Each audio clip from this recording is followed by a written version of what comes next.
Alright, time for the highest weapon class of them all, the explosive weapons. And the first one we're going to do is the GM79. This is the same grenade launcher from the original Resident Evil 2, as are a lot of the weapons. And let's go ahead and check it out in-game. Single round break action grenade launcher capable of firing both flame and acid rounds. Great for area damage, but slow to reload. Alright, well that's a given. So the GM79 can also be found in the safety deposit room in Claire's scenario. Again, you must have the weapons locker key card on hand. I already explained how to get that when I reviewed Leon's shotgun, so not gonna do it again. Once you have that, open this baby up, and there's the GM79 along with 2 flame rounds to spare with it. There you go. I should mention that just like Leon's shotgun, if you fail to acquire the GM79 in the weapons locker room, then you can acquire it here in the security room in the laboratory where these flame rounds are here on this counter. So yeah, as I said, this is the same grenade launcher from its original counterpart, and check it out, it also comes with a custom part. It is the shoulder stock, and it's described as a custom part for the GM79 that greatly reduces kickback and gives each shot more stable trajectory. Alright. The shoulder stock custom part for the GM79 is located inside the elevator controls room in the underground facility. You need the diamond key to access this room first. Once you have it though, the GM stock is inside this locker right here. Shoulder stock, GM79. And as you can see, I am stockpiled with rounds for it, and being a grenade launcher, it is that weapon that has multiple rounds. In this game, they only dummy you down to flame and acid. They drop the bearing rounds from the original Resident Evil 2. Anyway, let's check it out.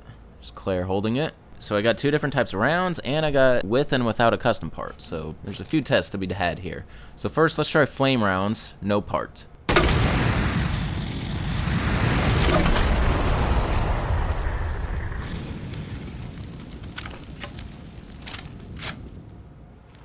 Alright, so flamage indeed. So if I switch to acid rounds now, let's check it out.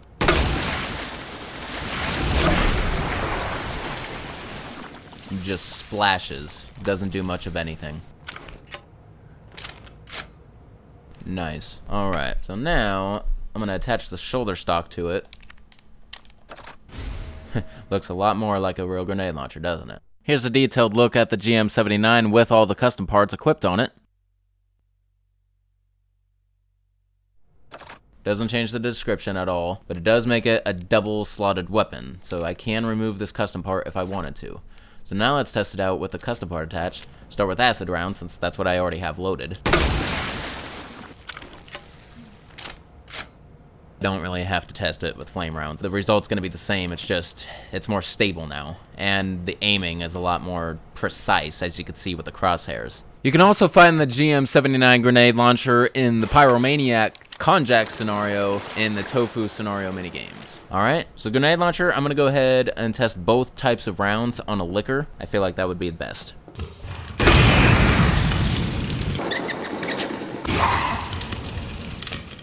So it took 1 direct hit of the flame round to take down this liquor. That is probably due to the continuous damage that the flame round is capable of. So now I'm gonna go to the buddy liquor and test the acid rounds. Come at me.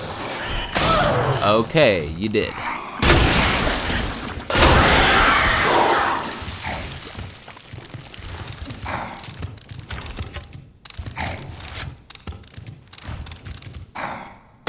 Okay, so that third shot was just to make sure it was actually dead. So it took 2 acid rounds to defeat a liquor. That shows to me that flame rounds deal more damage overall than acid rounds. So I'm gonna go ahead and test the same rounds again, but see, the flame rounds, you know, are just gonna be the same result because it only took 1 shot initially. If I didn't hit the liquor directly, it might have taken more. I could test that out in this next test.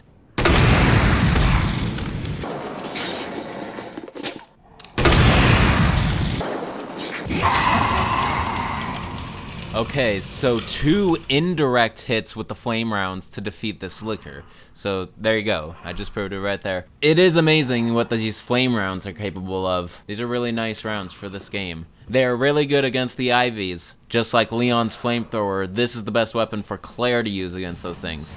But now let's test the acid rounds with the stock on this locator. See if it potentially takes only 1 round. I highly doubt it's going to make it that much more powerful.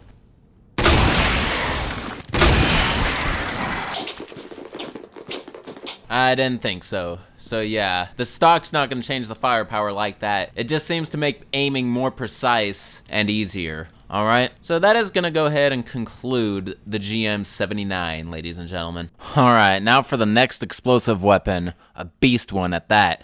The anti-tank rocket. Now this is definitely a rocket launcher we've seen before. Alright, now let's check it out in game, of course. A portable rocket launcher that can hold 4 66mm incendiary rockets. The rockets unleash a powerful conflagration. That is one of the best descriptions of a weapon I have ever heard in the entire Resident Evil series. I am not gonna lie. They did a good job with that description. I like it.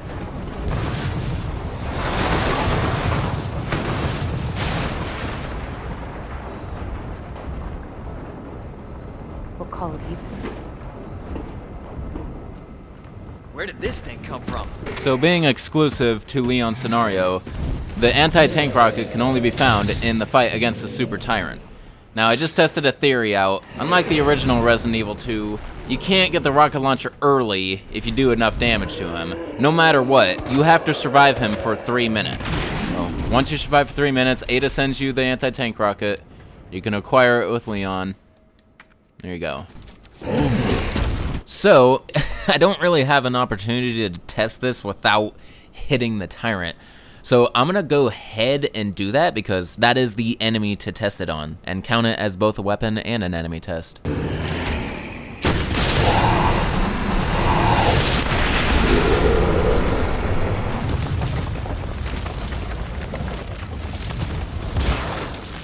And all it takes is 1 shot to decimate him.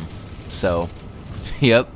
That is a finishing weapon, alright. Now that he's dead, I can sort of test this weapon out. So I'll go ahead and do that. Nice close-up. And as you can see, one of the rounds is fired. So watch this. There's some zombies here, and I'm just going to obliterate them. Yep, there you go.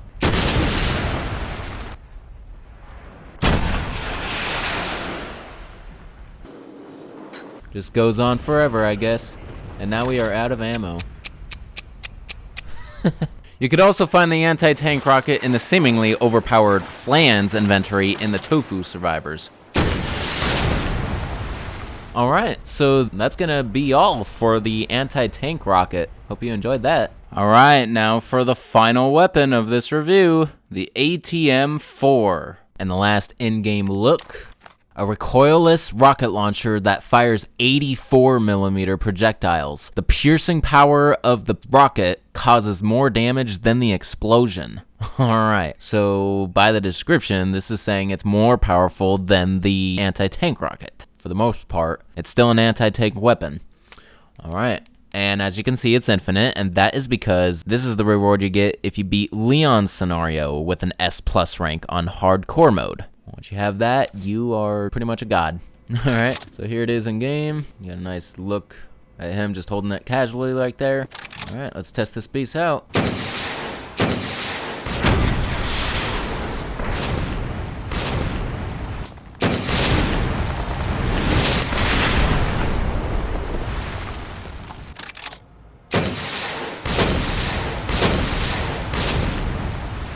Alright, massive firepower. We're gonna have fun with this baby. So the only way to test this out is how I always test the final rocket launchers in games. I'm just gonna test it on a variety of enemies, so enjoy the slideshow.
A last quick mention I want to make about the Ghost Survivors modes. You can acquire more weapons either through backpacks or item dispensers.